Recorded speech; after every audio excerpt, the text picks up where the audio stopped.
राजा दशरथ के एक पुत्री थी जिनका नाम था शांता। राजा दशरथ महादानी थे और परम दयालु थे। राजा दशरथ महायोद्धा थे। उनका रथ 10 दिशाओं में निर्विघ्न घूमता था, बिना डर के, बिना भय के।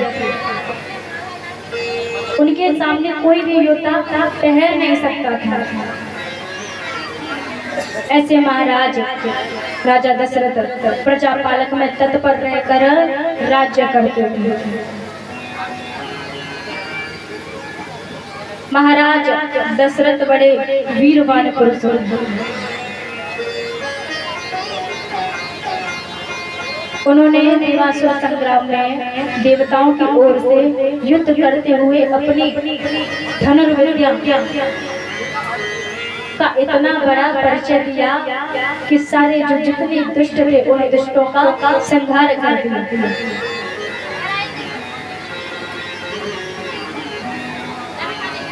अब महाराज एक बार बैठे बैठे एक उन्होंने अद्भुत दृश्य देखा। एक चिड़िया अपने घोंसले में लौटकर आई। वहां बैठे प्रतीक्षा कर रहे थे उनके पुत्र। छोटे छोटे बच्चे देखकर अपनी माँ को चहचहाने लगे। अपनी माता से लिपट गए प्रेम के कारण, स्नेह के कारण। और वो माता पिता अपनी चोंच में कुछ दाने लेकर आए थे अपने बच्चों के लिए। वो दाने अपने बच्चों को दिए, उनके मुख में डाले, उनकी भूख प्यास मिटाई। राजा दृश्य देखकर बड़े प्रसन्न हुए। विचार करने लगे, मैं भी कभी शांता को ऐसे ही प्यार करता था। उसे अपने हाथों से खिलाता, अपने हाथों से जलपान कराता था। अब शांता तो चली जाएगी, हम किसके सहारे रहेंगे? क्योंकि राजा की उम्र का एक बहुत बड़ा भाग बीत चुका था। उन्हें संतान प्राप्ति की कोई अब आस नहीं थी, कोई आस नहीं दिखाई दी। महाराज अगले दिन से नित्य कर्म से निवृत्त होकर महाराज बड़ी चिंता से अपने गुरुजी के पास गए। गुरुजी ने कहा, कैसे आना हुआ दशरथ जी? दशरथ के मन में ग्लानि हुई। दशरथ ने कहा कि मेरा इतना बड़ा साम्राज्य है,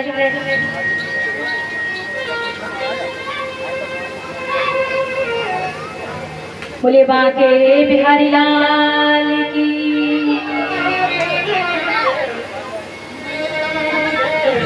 भैया जयकारा जब लगे तो समझ जाना चाहिए कि कोई आपस में बातें कर रहा है।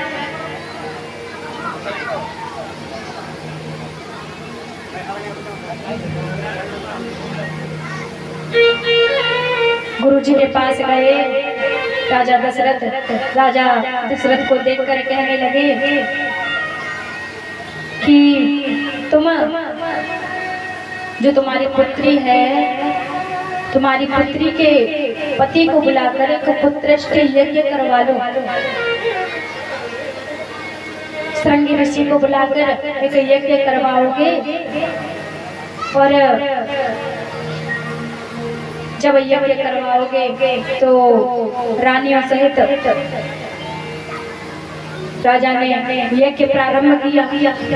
रानियां बैठी, वहाँ खुद बैठा और आहुति दी हवन में, जिससे यज्ञ पूर्णता की ओर चला गया। साक्षात भगवान प्रकट हुए अपने हाथों में खीर लेकर प्रकट हुए। राजा ने बड़ा बड़ा सुंदर यज्ञ कराया था। श्रृंगी ऋषि वशिष्ठ बुलावा,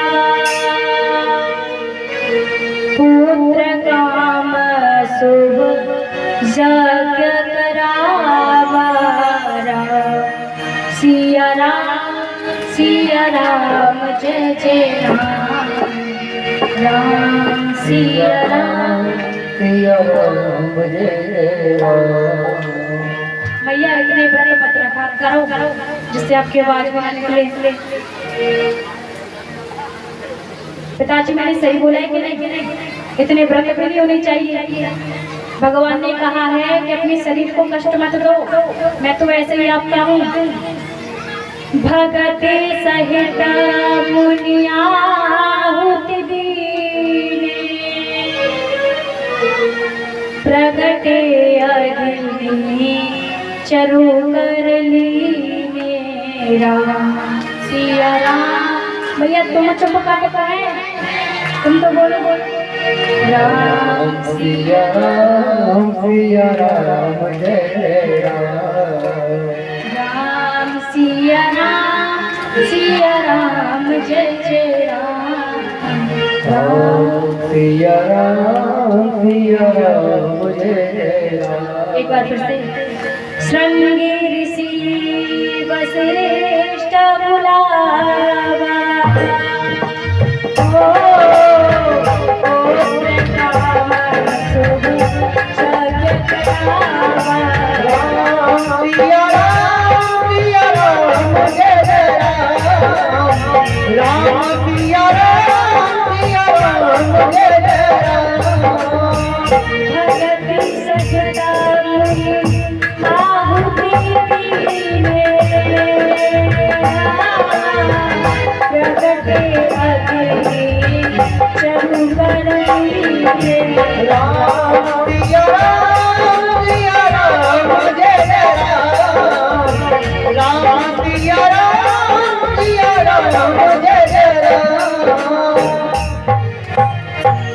सभी ने खड़े होकर भगवान अग्नि को प्रणाम किया और पात्र उस अग्नि देवता ने श्रृंगी ऋषि को देकर वहां से अंतर ध्यान हो गए। श्रृंगी ऋषि ने वह पात्र सूर्य वंश के पुरोहित गुरु वशिष्ठ जी को दिया और वशिष्ठ जी ने राजा दशरथ को वह पात्र देकर कहा कि राजन यथा योग्य यह चरु अपनी तीनों रानियों को बांट दो। राजा दशरथ ने उसे खीर के 2 भाग दिए, आधा भाग कौशल्या को दे दिया और शेष आधे भाग से 2 भाग करके एक कैकेयी को और एक सुमित्रा को दे दिया। महाराज इस प्रकार खीर का वितरण हुआ और गुरु वशिष्ठ जी की आज्ञा से रानियों ने वह प्रसाद पा लिया। फिर समय अनुसार परमात्मा और गुरु की कृपा से तीनों रानियां गर्भवती हो गई। सारे नगर में खुशी छा गई, सभी और आनंद छा गया।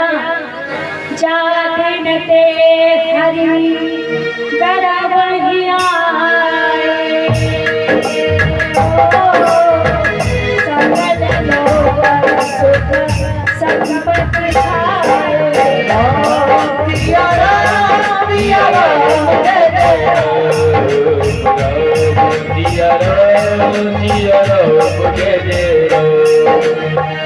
मंगल भवन अमंगल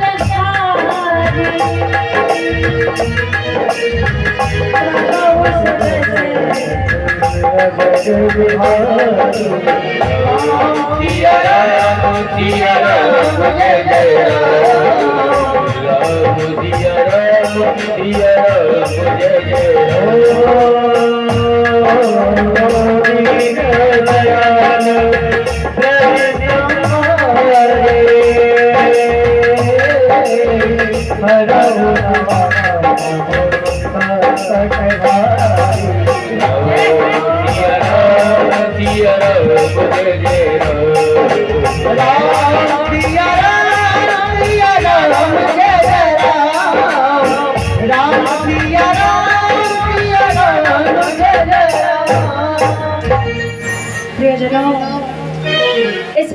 बहुत काल बीत चला और परमात्मा के प्रकट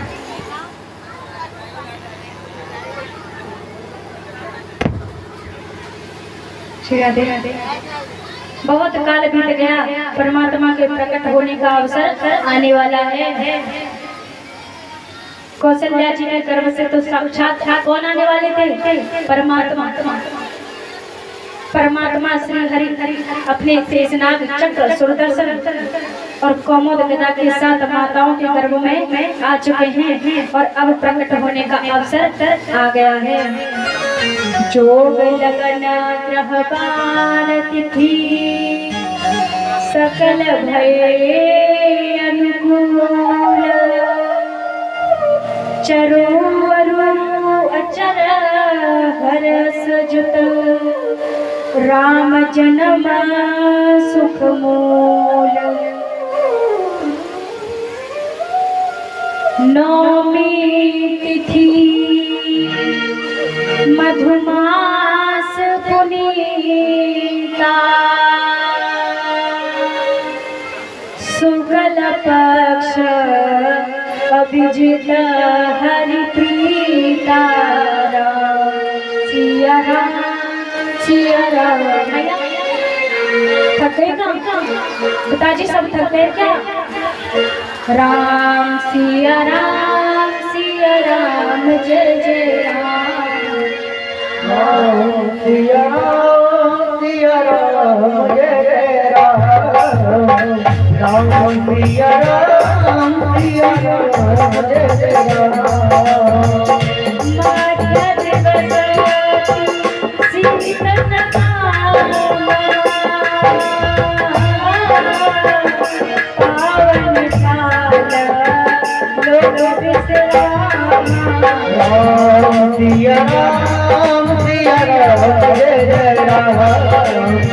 राम सिया राम जय जय राम। परमात्मा के जन्म के समय ग्रह नक्षत्र ने अपने मार्ग बदल लिए, सभी अनुकूल हो गए। समस्त चर अचर जीव सब लोग प्रसन्न हुए।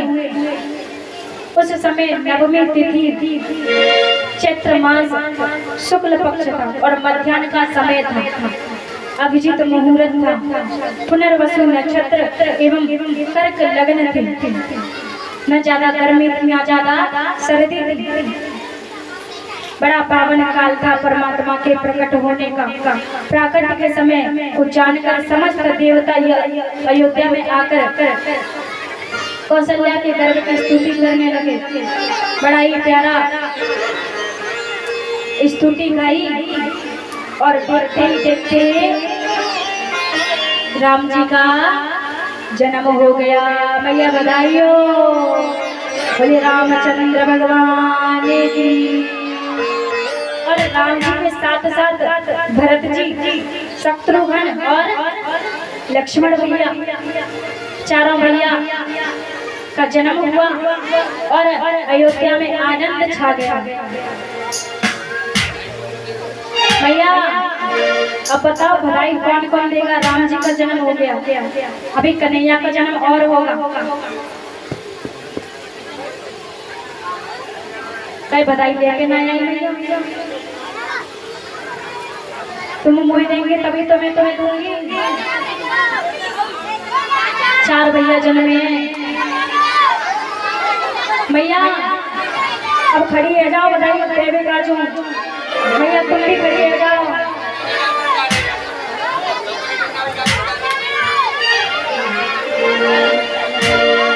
जन्मे है चारों भैया।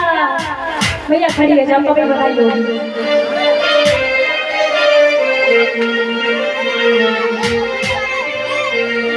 जन्म लियो चारों भैया अवध में बाजे बधैया। जन्म लियो रघुरैया अवध में बाजे बधैया। जन्म लियो रघुरैया अवध में बाजे बधैया। जन्म लियो रघुरैया अवध में बाजे बधैया। बाजे बधैया बाजे बधैया बाजे बधैया बाजे बधैया बाजे बधैया बाजे बधैया बाजे बधैया बाजे बधैया प्रगट है भैया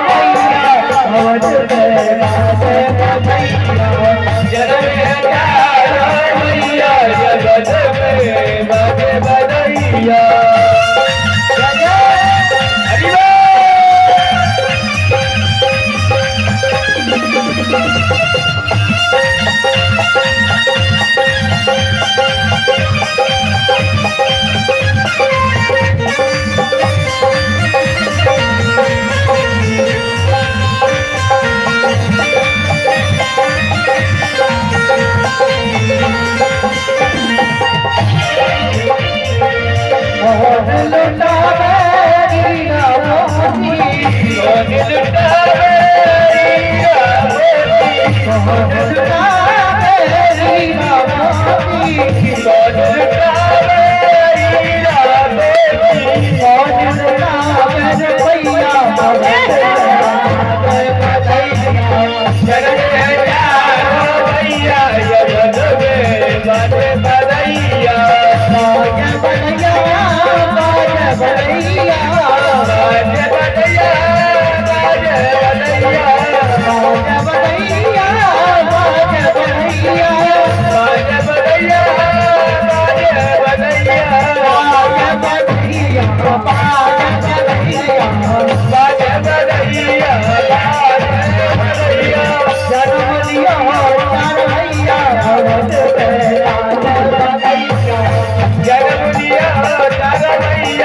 बाजे बधैया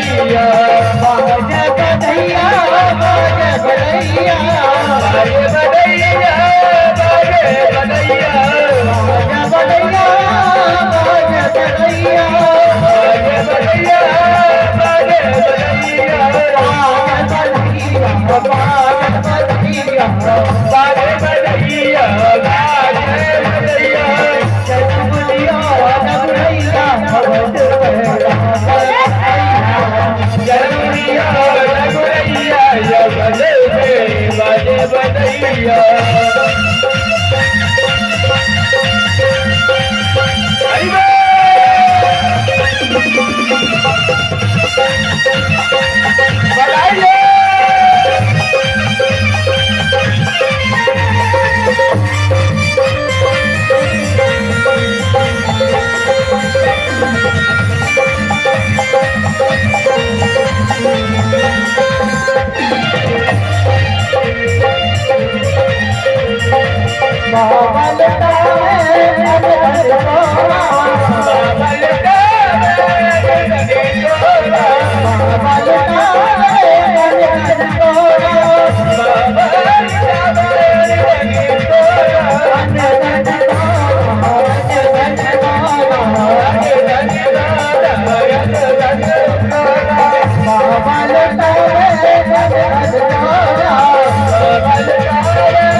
अब महाराज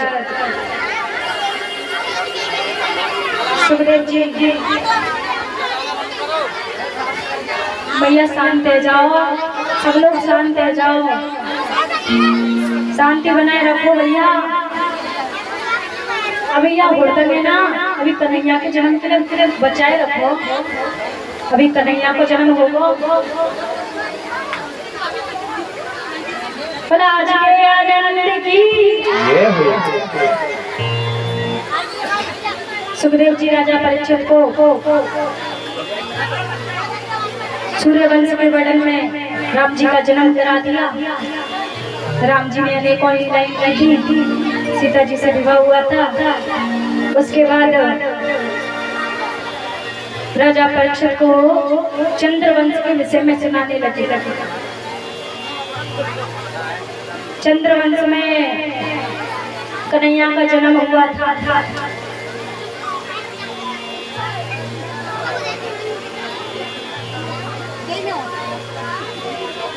महाराज कन्हैया यदुवंशी कहलाए।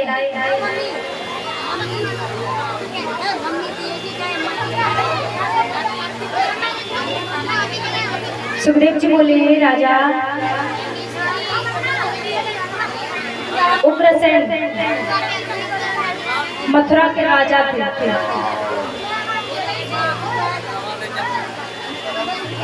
ओ भैया बाल गोपाल कछु कोई कोई का तुम्हारो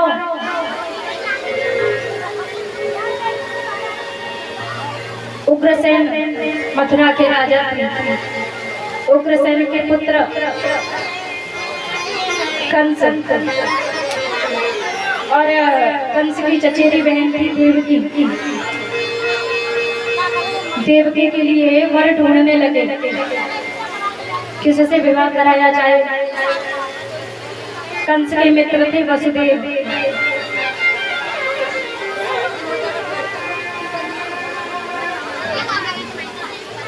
वसुदेव से विवाह करा देंगे तो देवकी कुशल मंगल से रहेगी।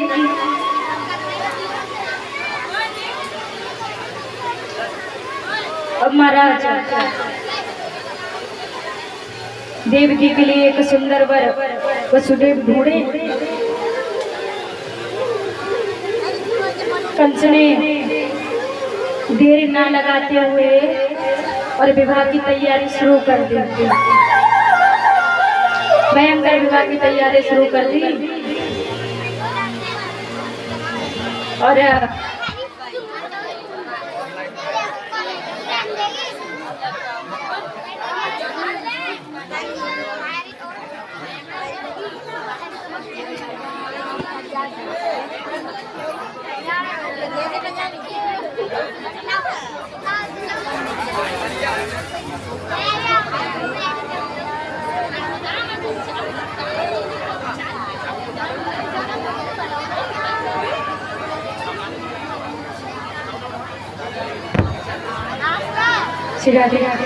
बोले बांके बिहारी लाल की, राधा रानी सरकार की।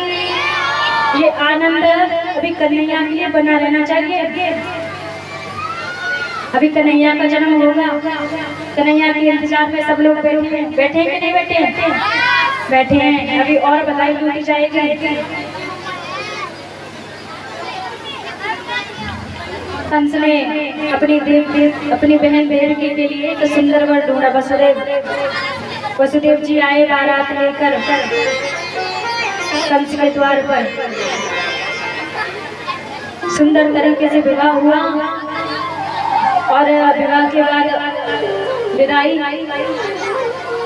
विदाई होने लगी। कंस रोने लगा।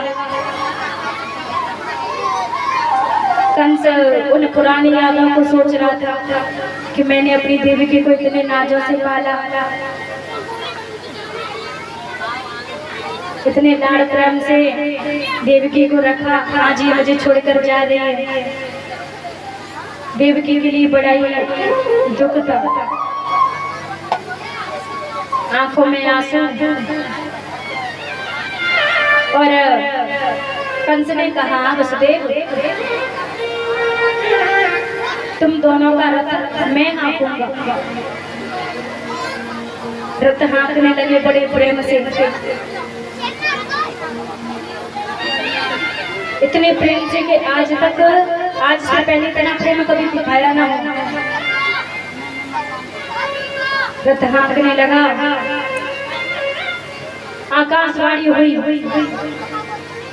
आकाशवाणी ने कहा, अरे कंस, जिस देवकी को तू इतने प्रेम से विदा कर रहा है, इसी की 8वीं संतान तेरा काल बनेगी। इतना सुना कंस ने देवकी के बाल पकड़ लिए और केस पकड़ के कहने लगा कि मुझे क्या पता था कि मेरा काल तेरा पुत्र 8वां पुत्र बनेगा। मैं तुझे कितने लाड़ प्रेम से ले जा रहा था। वसुदेव जी ने कहा कि तुम देवकी को कुछ ना कहो, तुम देवकी के केस छोड़ दो।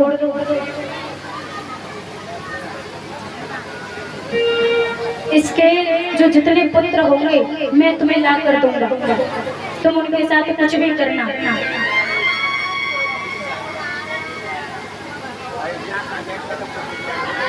महाराज वसुदेव जी की बात सुनकर कंस ने देवकी के केस छोड़ दिए।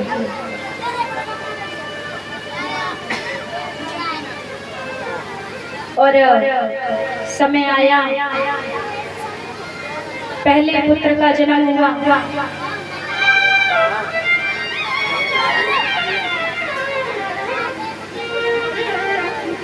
सभी जो कंस के कारावासी थे, उन्होंने जाकर कंस को सूचना दे दी कि देवकी को प्रथम पुत्र हो चुका है।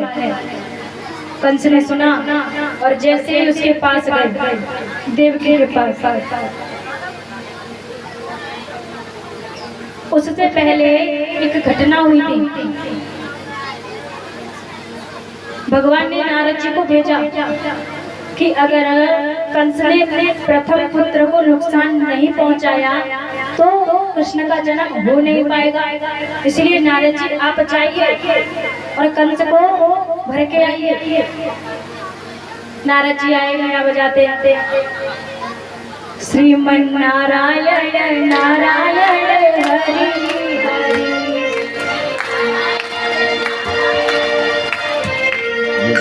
श्रीमन नारायण नारायण हरि हरि, श्रीमन नारायण नारायण हरि हरि, श्रीमन नारायण नारायण हरि हरि, श्रीमन नारायण नारायण हरि हरि, श्रीमन नारायण नारायण हरि हरि, श्रीमन नारायण नारायण हरि हरि। नारद जी आ गए कंस के पास। कंस एक पुष्प लेकर, कमल का पुष्प लेकर कमल का पुष्प दिया कंस को। कंस से कहा गिनो इन्हें। गिनने लगा 1 2 3 4 5 6 7 8 8 बार गिनी। अब नारद जी ने कहा इन्हें उल्टा गिनो। द्वारा उल्टा दिया 8 7 6 5 4 3 2 1। भैया आगे तो सब पढ़े लिखे हैं ना भैया, हमने तो ऐसे ना समझो।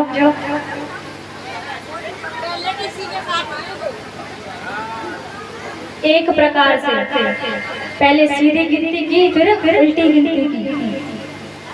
देखो कंस, आप ही देखो, अगर देवकी का वो पुत्र जो आपका काल है वो प्रथम बालक हुआ तो आप क्या करोगे? कंस के दिमाग में आया सही कह रहा है, गया कारागार में गुस्से में और उस पत्र को लिया और दीवार में छोड़ दिया। उस पुत्र की मृत्यु हो गई। 6 पुत्रों की हत्या कर दी कंस ने। 7वां आया, भगवान ने अपनी योग माया से कहकर 7वें पुत्र को माता रोहिणी के गर्भ में पहुंचा दिया। माता रोहिणी का गर्भ बड़ा ही सुंदर। यहाँ देवकी माता को द्वारा गर्भ हुआ, द्वारा गर्भवती हुई। उनका जो गर्भ था उस गर्भ की देवता लोग स्तुति करने लगे।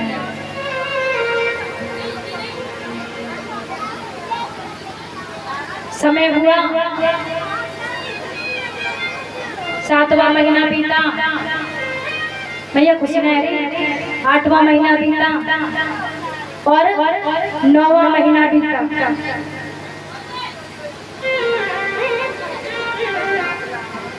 और बड़ा ही सुंदर मास भगवान का प्राकट्य होने वाला है।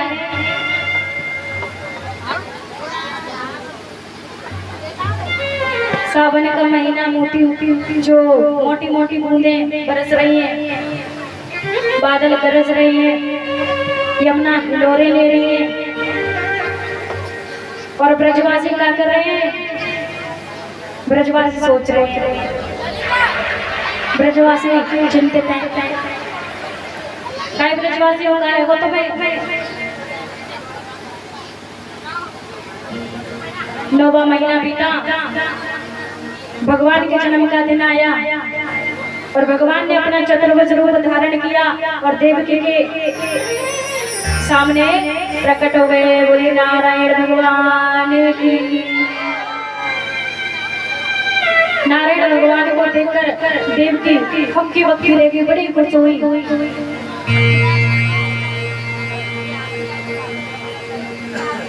और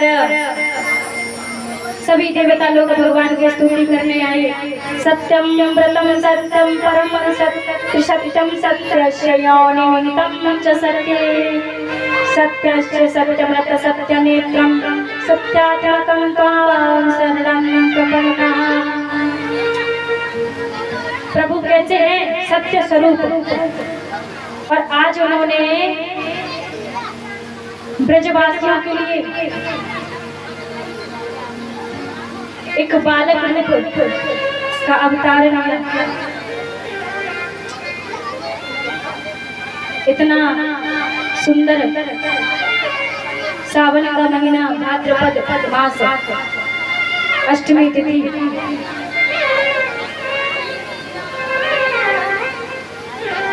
ब्रजमंडल निद्रा में लीन था।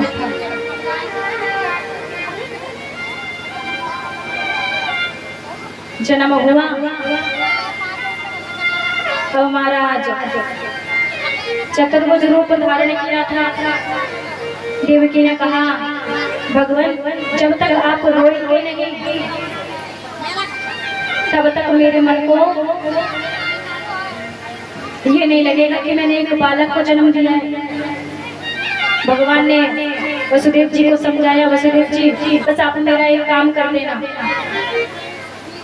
नंद बाबा की पत्नी यशोदा के यहाँ एक कन्या का जन्म हुआ है, उस कन्या को यहाँ ले आना और मुझे गोकुल में छोड़ देना। इतना बोलकर और भैया चतुर्भुज नारायण ने एक बालक का स्वरूप ले लिया। बोले बाल कृष्ण भगवान की, बोले लड्डू गोपाल की। भैया थोड़ी आवाज। आज भगवान कहाँ प्रकट हुए? जेल में। जेल में प्रकट कृष्ण कन्हैया, सबको बहुत बधाई है। बधाई ना लेंगे मैया तो यह कह रही है गर्दन हिला रही है, नाम में बधाई नहीं लेंगे। आज भगवान जेल में प्रकट हुए हैं। जेल में प्रकट कृष्ण कन्हैया, सबको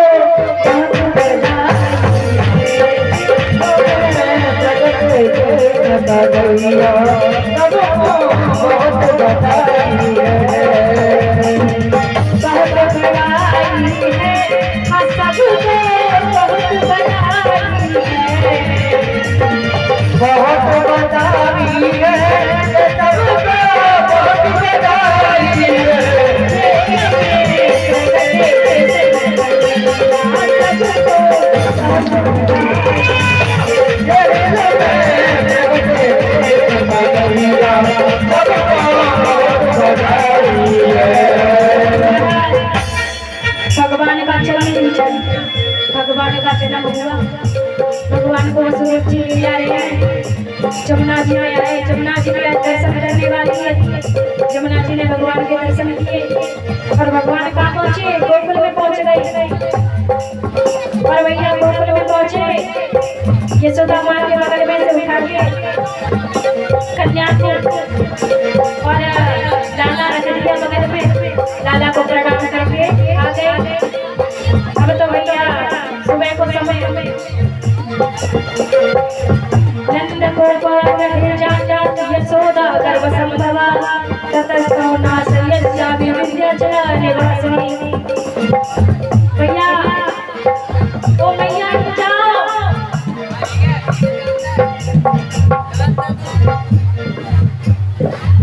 सभी शांति बनाए रखें। जन्म हुआ लाला का और भैया यशोदा मैया की नंद रानी पहुंची।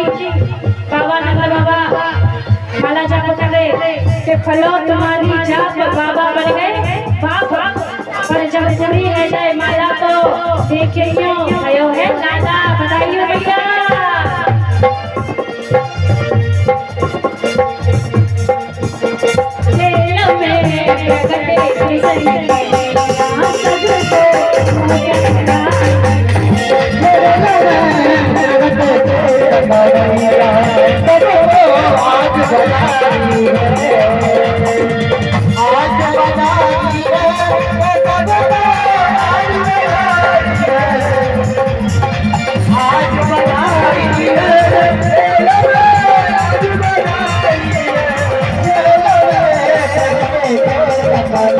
Yeah.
Thank you.